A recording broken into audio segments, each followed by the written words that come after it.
कृष्ण और सुदामा आश्रम में शिक्षा ग्रहण करते थे और युवा अवस्था में थे।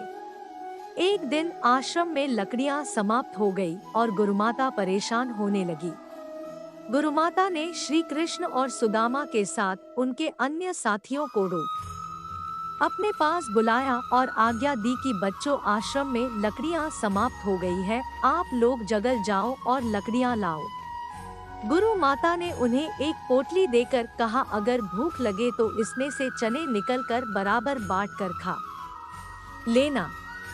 श्री कृष्ण और सुदामा पोटली लेकर आज्ञा मानकर लकड़ियां लेने के लिए जंगल में चले गए। सभी जंगल में पहुंचकर लकड़ियां इकट्ठी करने लगे। लगभग सभी ने लकड़ियां इकट्ठी कर ली थी, लेकिन शाम हो गई थी। साथ में ही मौसम बहुत ज्यादा खराब होने लगा था।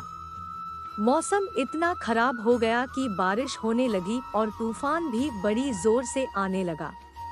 तूफान और बारिश रुकने का तभी सुदामा को याद आया कि गुरु माता ने हमें चने की पोटली दी थी। सुदामा ने मन ही मन सोचा कि श्री कृष्ण को याद नहीं है कि गुरुमाता ने हमें चनों की पोटली दी थी। सुदामा चने चुपके चुपके खा रहा था। श्री कृष्ण को चनों के चबाने की आवाज आ रही थी। तभी कृष्ण जी बोल पड़े, अरे सुदामा, गुरुमाता ने हमें जो चने की पोटली दी है उसमें से मेरा हिस्सा लाओ। सुदामा हैरान हो गए और कृष्ण से कहने लगे, अरे मित्र, मुझे लगता है वो चने कहीं गिर गए।